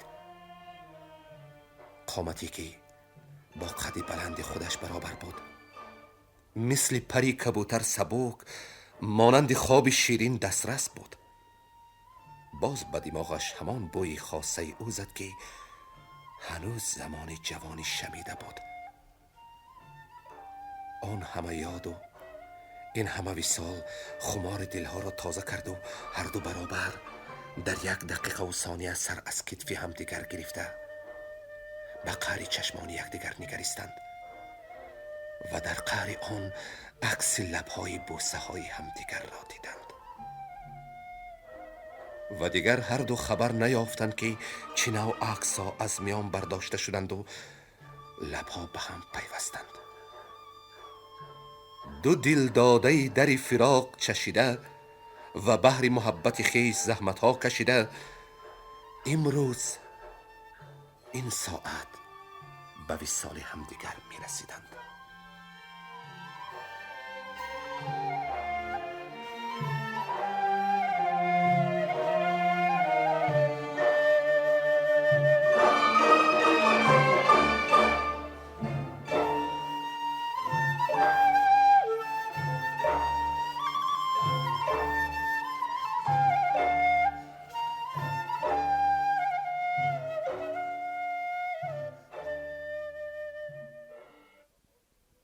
بهار سال 1972 نهایت سیربارش آمد.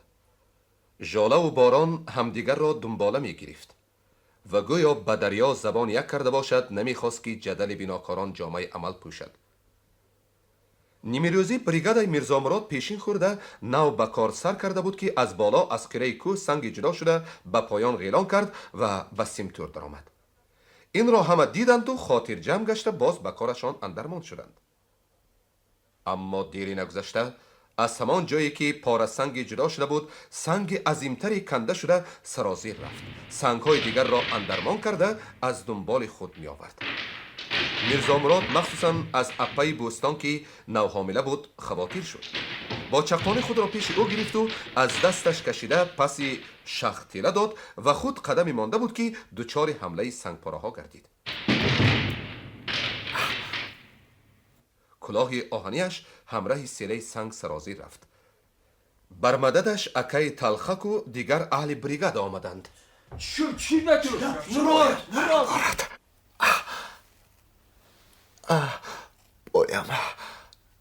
پایم درد دارد.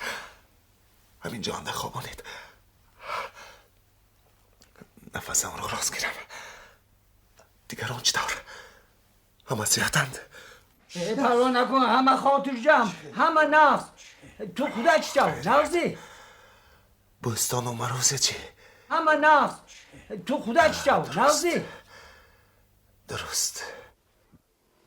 در این فرصت چند ماشین تجلی سری راه ایستادند. دختر و خواهران شفقت از بالای سنگ‌ها قدم مانده به بالا پیش بریگاد میرزا مراد حاضر شدند. او را از نظر گذرانیده و با مدد اهل بریگاد به زنبر بار کرده آهسته به پایان فراوردند و قطار دو آدم بریگاد دیگر که هر کدام بیش و کم لت خورده بود به ماشین‌های تجلی خوابانده جانب شهر در شتاب بردند.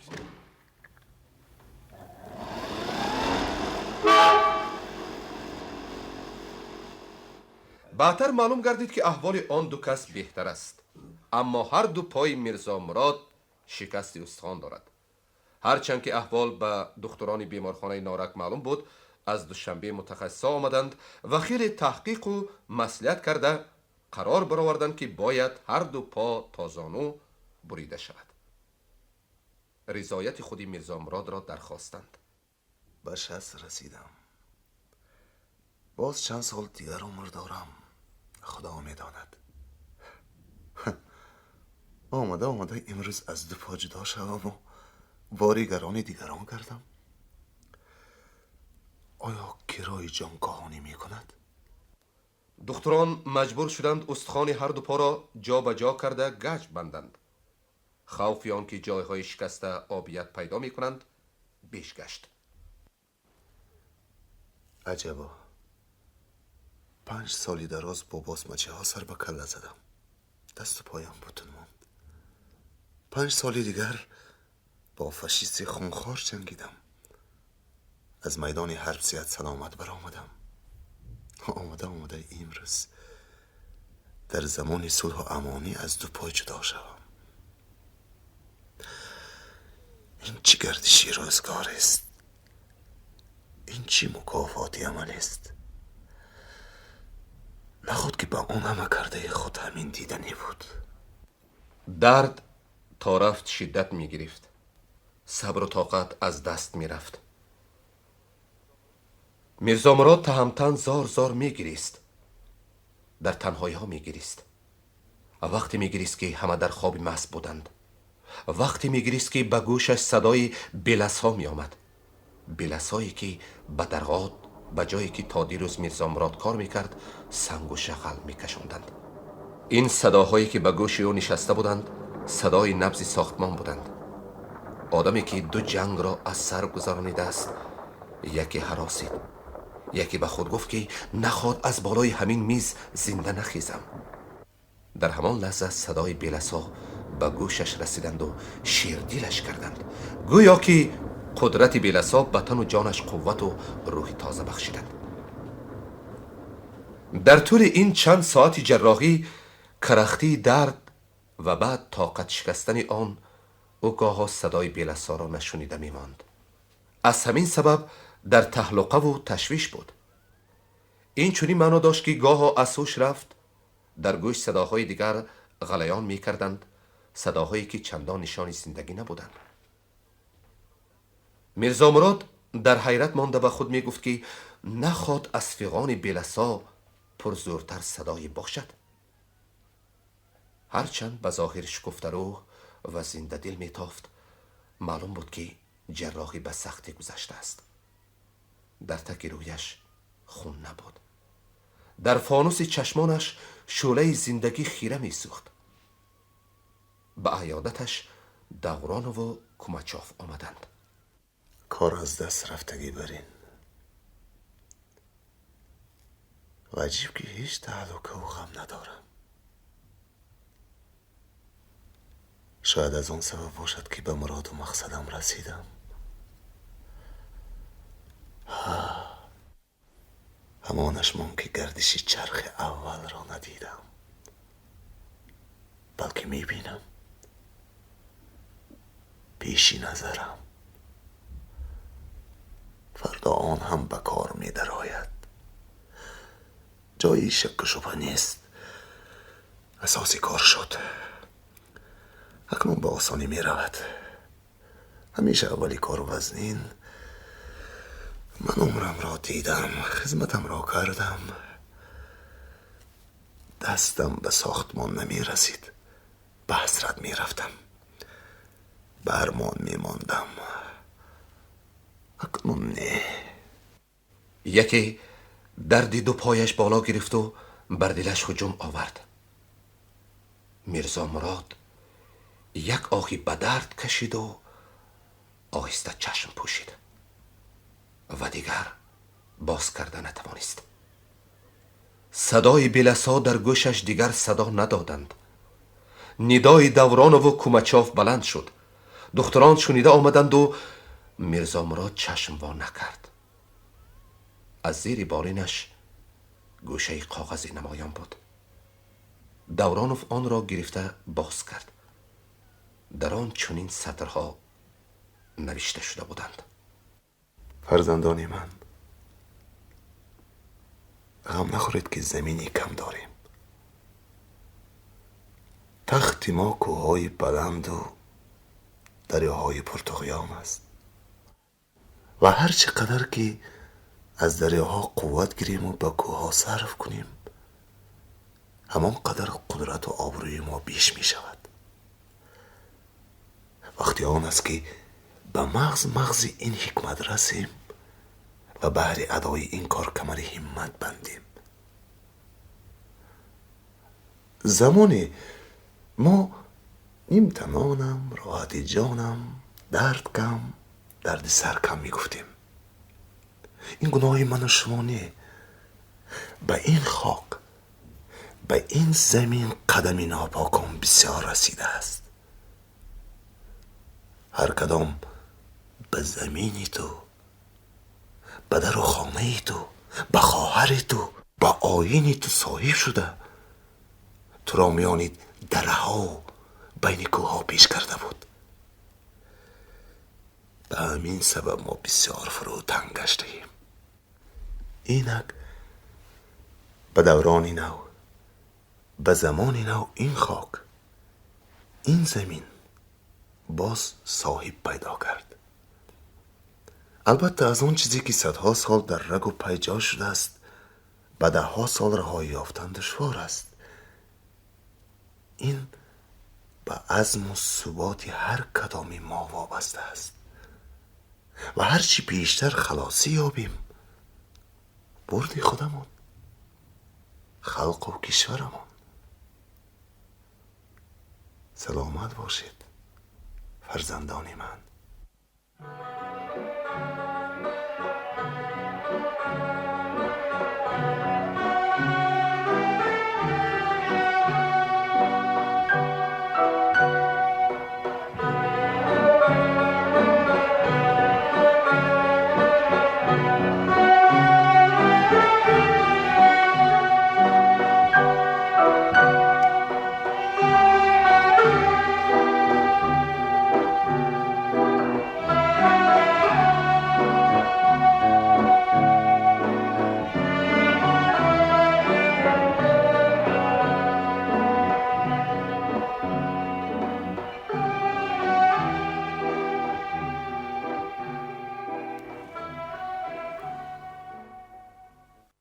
خبری فوت میرزا مراد را بابا قرا روز پیش فهمیده بود. سید بیک و طلبی جان ماشین سوار آمدند و یکی از گوسفندهای او را خریدار شدند. بابا قرا از روی ستیزه خواست گوید که من گوسفندی به شمایان فروختنی ندارم، ولی دید که اوضاع هر دو پریشان، چشمانشان سرخی بیدار خوابی کشیده، پرسید: خودش چی گپ؟ چی واقعا روی داد؟ میرزا مراد هلاک شدند. ایستید، من همراهتان میروم.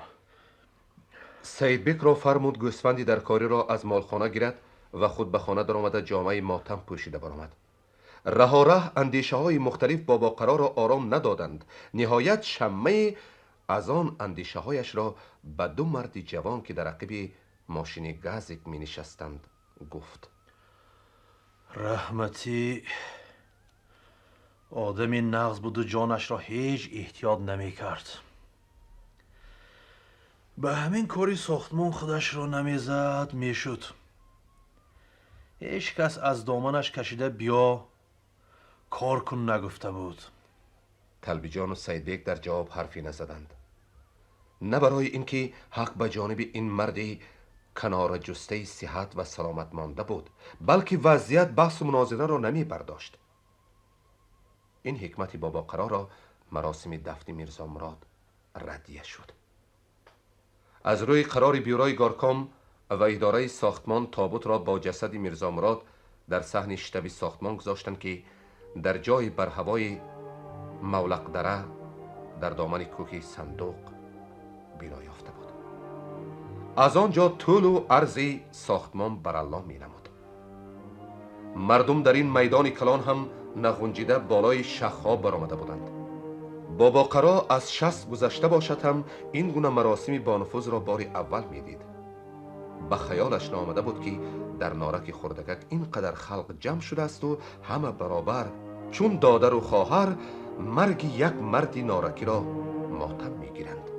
میرزا مراد به آنها چی نیکی کرده باشد؟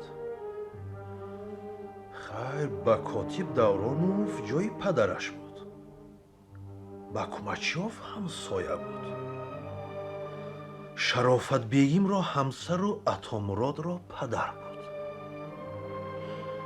اپی بستان و اکای تلخک را مددگار بود، طلبی جان را پدر خان بود.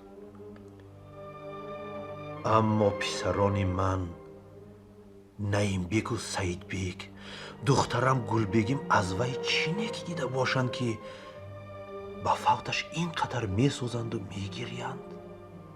گویا که میرزا مراد نیو من فوتیده باشم،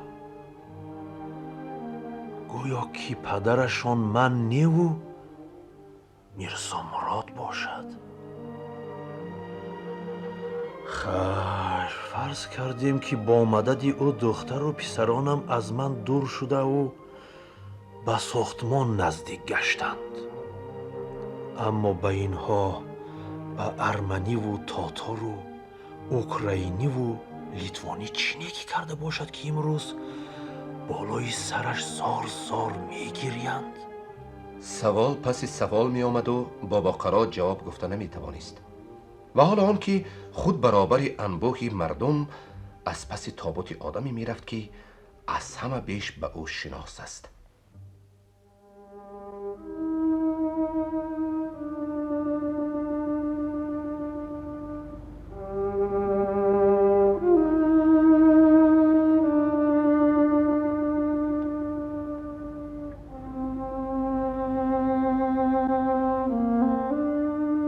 در اثنایی که سر قبر میرزا مراد تنها ماند، علمش بالا گرفت و دیگر خود را داشته نتوانست. دادرم، جیگرم، مرا ببخش. به تو خیلی ظلم کردم، عذابت دادم. مرا ببخش دادرم. هرچی بود از روی جهل بود، از روی زومی و خودنمایی بود. تنهایی ادبم را داد. افسوس که تو زنده نیستی.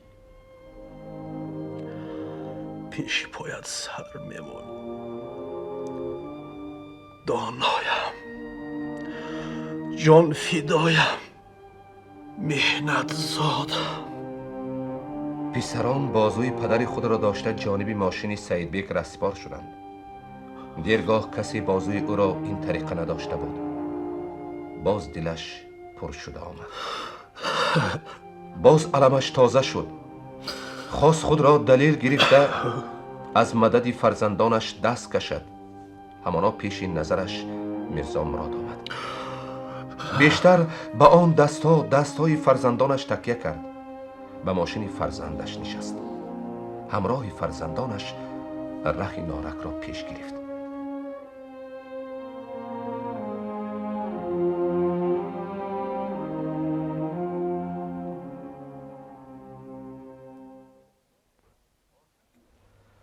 بازگشت بابا قرا و آشتی شدن وی با فرزندانش احمد اکا خوش آمد و پیش از آن که نیت خود را به او گوید تکلیف دیگری پیش نهاد. حاضر بریگاده میرزا مراد عقب مانده است. به کار در آمدن اولین چرخهای گیس نزدیک. اگر همین وقت این وظیفه را شما بزیمه گیرید، سالی نگذشته به نام و عنوان کلان صاحب می شوید که رئیس. یعنی که کار کند یتیم، حلوای خورد حکیم. درس خودتانه که تا کی ما از پشت مهنت دیگران آبرو میگیریم؟ بس کفایه. همان کاری کاتب سپاریده را میگیرم و هرچی از دستم آید میکنم. تو اختیارت. اکنون من به تو کار ندارم و کاری تو به من نباشد. مرا در گورکان محاکمه کردند که رئیس. آگاهی سخت دادند. خب من به گورکام رفته میگویم که آن همه کاری من بود. نه در کار نید. من این را از شما طلب نمی کنم. پس از من چی میخوای؟ میخواهم که پسرتان سید بیگ به من شخصیت نامه مثبت نوشته دهد تا نفقم کذایی باشد. همین. به گذشته صلوات. خیر، من گفته میبینم، اما در گمان است که وی گپی مرا گیرد. وقتی که بابا قرا به پسرش درباره توصیه‌نامه نقض دهان گشاد، سید بیگ شور برداشت. پدر، گوید که آب وحش را دم کش، دم میکشم. کوه صندوق را پاره کن، پاره میکنم. اما در شأن او یگان سخنی نیک گفته نمیتوانم. تهمت هایی که وی به سر من کرد، به سر عطا مراد و دیگر بچه ها کرد، یگان ترازو نمیبردارد. بابا قرا سرخم کرد. باری کارهای کردش را دیگر برداشته نتوانست. خواست گوید که آن وقت من مجبورم بازگشته به نودیه روم. از سوال دیگری پسرش ترسید. برای چی؟ چرا شما آن مردی متهم را حمایه میکنید؟ از وی چی زبان کوتاهی دارید؟ آن وقت لازم است که بود و شدی گپ و کار را گویم. وی باز عجب روی تابد. آن بیه که این گپ ها را به فرزند کلانم، به کاتب، به دورانوف گویم. با همین عزم بابا قرا ره بینای کمیته پرتیوی شهر را پیش گرفت. بابا قرا را یکی به خیال زد که این مسئله تا چه اندازه کلان است. کرای پیش کاتب در آمده گفتن و مدد جستن می کند یا نه؟ همین وقت از کابینه دورانوف برآمد و نظرش به بابا قرا افتاد. معلوم بود که وقتش تنگ است. من بازگشتم. بسیار خوب، بسیار خوب. پیش اسپالکوم درآید. کار تیار. ما باید به سر ساختمان رویم. به قریبی اگریگات یکم را سر میدیم. سر کارم بابا قرا. خیلی صحبت باقی. خودی همان روز بابا قرا کار را گرفت. رئیس اسپالکوم او را به ماشینش شنانده به راه بالاترینی که به قله درغات می برد به کارگاهش، سفکوهی دراز و فراخی که سر تا سر مجرای دریا طول می کشید آورد و به نونیهال ها اشاره نمود. اینها را نوبهاران بریگاد میرزا مراد شنانده بود. وظیفه شما از همین عبارت است که از 10-12 کس بریگاده ساخته نیهال ها را نگاه و بین میکنید و هر سال نیهال های نو میشنانید. با قریبی آبی دریا بالا شده تا همین جای ها می آید. فرض کنید که فردا همین سوفکوه ساحل بحری نارک می شود. انا بعد مردم نارک و دوشنبه لبی بحر سیاه نیو اینجا آمده زیر سایه درختان شما دم می گیرند.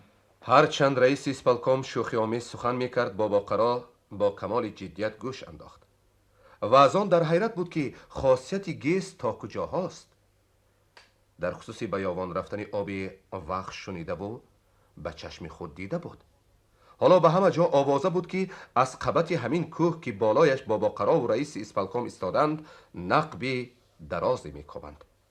فردا به دنغره هم آبی وحش رسیده وادی تشنه لب را آبشار میکند. این همه کم نبود که باز غم استراحت مردم را خوردند. اکای شاکیروف همراه بابا قرا برگشتنی شد. خوش رفتیم.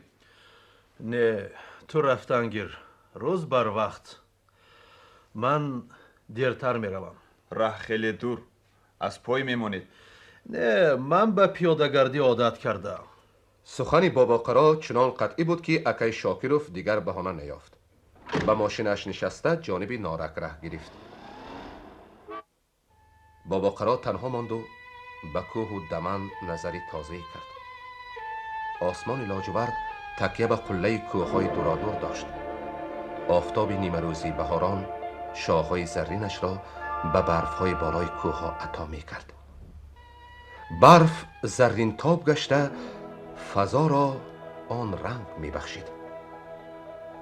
طبیعت سخاوتمند بود. آدمی را هم درس دریادیری ولی نعمتی می‌داد.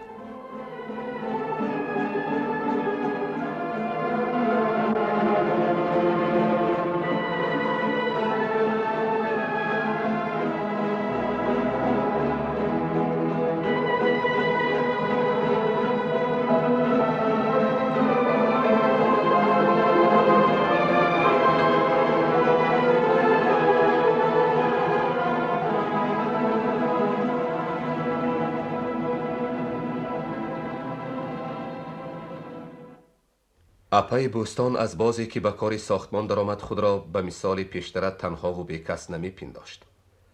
مانند مروسیا خاله دخترش نتاشا به مثل گلبگیم دوستانی پیدا کرد که هر کدام نه تنها همکار بلکه همرازش بود. ثانی اینکه هرچند اپای بوستان بسیار کارهای سختی کلخاز را کرده آمد، از کسی رحمت نشنید. اما اینجا در ساختمان قطار همه کار میکرد و از بریگادیر سر کرده تا سردار ساختمان و کاتبی گارکام از کارش خبردار بودند و در هر یک مجلس و معرکه نامش را به نیکی میگرفتند. صورتش قطار دیگر آدمان به آبرو حسن تخته های فخری ساختمان و شهر بود. شاید برای بعضی کسان این قدرشناسی کرای ناز و استغنا نباشد، اما برای اپای بوستان که تا دیر و زیر تنه مردم مانده بود سبب دلگرمی به کار و زندگی گردید. قیمت خودش را گویا اکنون میفهمید. اول اینکه سری هیچ جفتاق نگردد بود است. فرزندی که پیدا شد خودش هم صحت و سالم آید و آچهش هم عمر کوتاه نکند بود است. افسوس، صد افسوس که مسافر جان را اکسکواتر چه ساختمان را این بخت روح نداد. زنش از جهان چشم پوشید و دخترچه نوزادش زنده ماند. پدر سرسخت او را آیشه گل نام ماند و از پی تربیتش شد. اما کدام مرد بچه کلان کرده می توانست که مسافر جان کند؟ من به مددش آمدم، دایه‌اش شدم. اپای بوستان که سالهای سال در آرزوی فرزند بود، همه مهر و هنرش را به عایشه گل عطا نمود. مکافات عملش همین شد که او آچه‌اش خواند. این حال پدری عایشه گل را به هزار اندیشه برد و مگرم دیگر علاج نیافت که مهر او را درخواست. خلاصه که مهری در نهانخانه دل اپای بوستان خاموش مانده را این مردک گشته برافروخت. بعد از این دو اهل درد همدیگر را مهربان و غمخوار شدند. چنان به همدیگر نزدیک شدند که امروز اپای بوستان درد آن نزدیک را میکشید. چند ماه و چند روز گذشت و اپای بوستان و مسافر جان پسردار شدند و نام او را میرزا جان ماندند.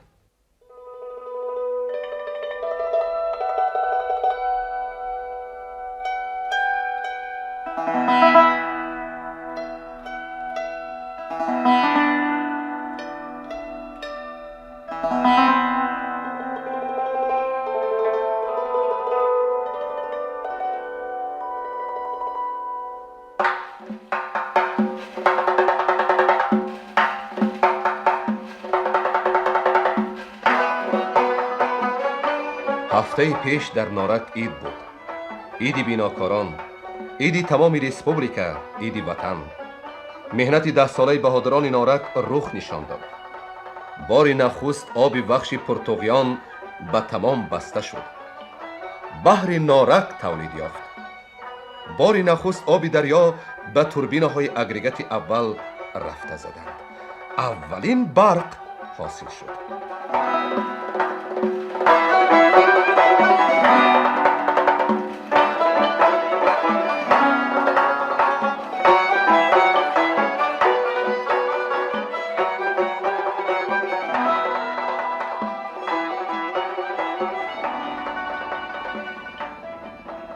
دوران و کوماچوف روی بحر نارک در کشتی ماتاری شنا می کردند و آن روز را به خاطر می آوردند. نارک و مولق دره را گویا کوه کفیده آدم رویده بود. بنیادگاه گیس جای سوزن زدن نداشت. گیسی از این پیکر مانند کودک نوزاد دل می رفت.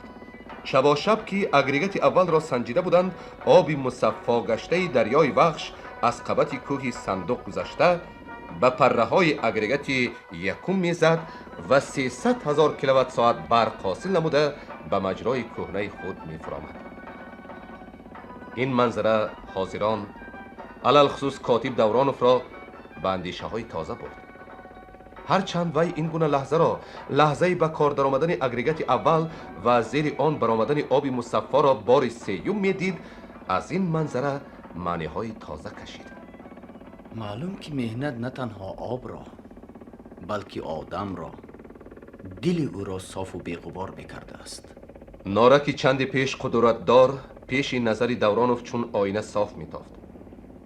به این تشبیهش وی همین را گفته میخواست که تا دیروز یکی خود را نارکی گوید، دیگری لنگری، وی خود را تغمزاری تراشید، این قبله‌ای. مردم برای اثبات این بزرگی دست به گریبان میشدند، اکثر وقت پنهانی قصد میگرفتند. چه خوش که حالا آن غراباتی که بین پدران بود میان فرزندان نمانده است.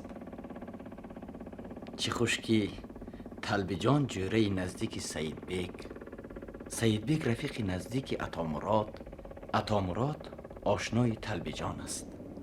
گلبیگیمی که چند پیش رهگم شد بختش را یافت. اپای بوستانی که چند پیش با او بیزوریاتی نام برآورده بودند پسردار شد. چرا بغض و عداوتی که خصلت خاصی کلانسالها بود در طبیعت جوانها نمانده است؟ آیا این به آن وابسته است که جوانها زاده زمانی نوند؟ پس چرا تا دیروز تا سر شدن ساختمان آن خصلتها در طبیعت یاشها هم بود؟ همین ساختمان نمی شد، همین مهنت پرمشقت آن نمی بود. در گمان است که ما از این خصلتها رهایی می یافتیم. کاش این گونه ساختمان ها بسیارتر می شدند. آن وقت نه تلاش محل می شد و نه بدقصدی های پنهانی. کاتب دورانوف میرزا مراد این مرد جان فدا را به خاطر آورد که تا لحظه آخرین حیاتش در خدمت خلق و وطنش بود. به اختیار بابا قرا به یادش آمد. آخر کو به نارگ می آمدی؟ چرا اینقدر مقام کردی؟ نخود که مرگ میرزا مراد را محتل بودی. کاتب دورانوف خواست برای او بسیار گپها را گوید، ولی این حال بابا قرا رحم او را آورد. برای آن گفته نتوانست که رو برای او آن بابا قرای زعم و قیصر نه موی سفیدی می نشست که به صورت از سال پدرش هم زیاد بود. و حالان که 10 سال پیش او خیلی بردم و با تراوت بود. به نوده دمی بیغم زدن رفته بود. باید چهرهش سرخ، روحش بالیده می تافت. و حالان که او صورت مردی را داشت که نو از محبس برآمده است. همین حالتش نگذاشت که کاتب دورانوف این اندیشه هایش را روی راست گوید. به این هم عیان بود که رفت حادثات ادبش را داده است. درون پشیمان است و روی ندارد اقرار شود. به خاطر کاتب باز میرزا مراد آمد که وقتهای آخر بغایت گشاده چهره و خوش پیکر گشته بود. ریشی کلوته سفیدی زدهش بروی بزیبش حسن زن می کرد. نگاهش چنان مهرپرور، زبانش به اندازه شیرین بود که می خواستید ساعتها از حضورش دور نشوید. کنارگیری، گوشه نشینی نه تنها بر روح اثر داشته است، بلکه آسیبی تن بوده است. و برعکس خود را به کار زدن، باری جمعیت کشیدن آدم را حسن و بردمی می بخشیده است. مثال روشن این معنی اپای بوستان بود. زمان سپان دورانوف پدرش را به صورت بابا قرا می دید. چندیست که آن نظر باطل را از روزن چشم خود دور کرده به صورت میرزا مراد می دید. این تغییر آلهه نظر کاتب دورانوف را وادار نمود که به خود، به کارهای کردهش، به کارهایی که فردا باید کند نظر عمیق‌تری اندازد. 10 سال پیش وقتی که او را سپان دورانوف را به کاتبی گارکان پیشبری کردند، خیلی به اندیشه افتاده بود. گشته و برگشته از خود سوال کرده بود که آیا از عهده این وظیفه مسئول می برآمده باشد؟ به این سوالش بهرام صابرویچ جواب قطعی داده بود. دیری نگذشته خودش هم فهمید که این گونه سوالگزاری یک نوع گریز از مسئولیت است. خواهید که گپتان به مردم گذرد و کارتان پیشرو باشد، باید که خود را بغایت مسئول گیرید. باید که کاری دولت کاری شخصی شما باشد. باید فراموش کنید که شما دورانوف و یا اینکه کوماچاف هستید. شما باید پارتیه باشید. انا آن وقت پارتیه قدرت شما می شود و مشکل ترین کار آسان می گردد. همت و قدرت همین پارتی است که در مدت 10 سال یک ده خرد را به شهر بدل داد. مردمش چنان پیش رفتند که گویا از بین 100 سال گذشته باشد. هنگام مجلس پرتنطناراک شدن کاتب دورانوف مقال خلقی را به خاطر آورد. آن سخنها بازگشته در گوشش صدا دادند، گویا که آن را از سر نو می گفت. عصرهای عصر خلق تاجیک در آرزوی پیش دریای وحش را گرفتن و کلید صندوق پرگنج را یافتن بود. اما این کار هیچ به او میسر نشد. قوتش کم بود، قدرتش نمی رسید. و اینک امروز در زمان ما دوران سویت ها این کار جامعه عمل پوشید. وقتی میسر شد که پهلوی پهلوانی تاجیک، بهادری روس و اوکراین، ازبک و تاتار، قرغیز و قزاق، بیلاروس و لاتیش، گرجی و ارمنی، بهادران 46 ملت خلق سویتی راست استاده کوه را تلقان میکردند و از تلقان کوه ساختند و پیش راه دریای سرکش را بستند. امروز به ما معلوم شد که کلید این صندوق پرگنج دوستی و همکاری بوده است. گنج آن صندوق 2,700,000 کیلووات ساعت برق بوده است. کاتب دورانوف با رفیق همکارش ولادیمیر کوماچوف سیری راغون می رفت و همین اندیشه ها از سر می گذشت. از پیش جولانگاهی نو نمایان بود، قعر دیگر و قله دیگر. فتح آن به این دو مرد میدان آسانتر خواهد شد. تجربه نارک مدد خواهد رساند.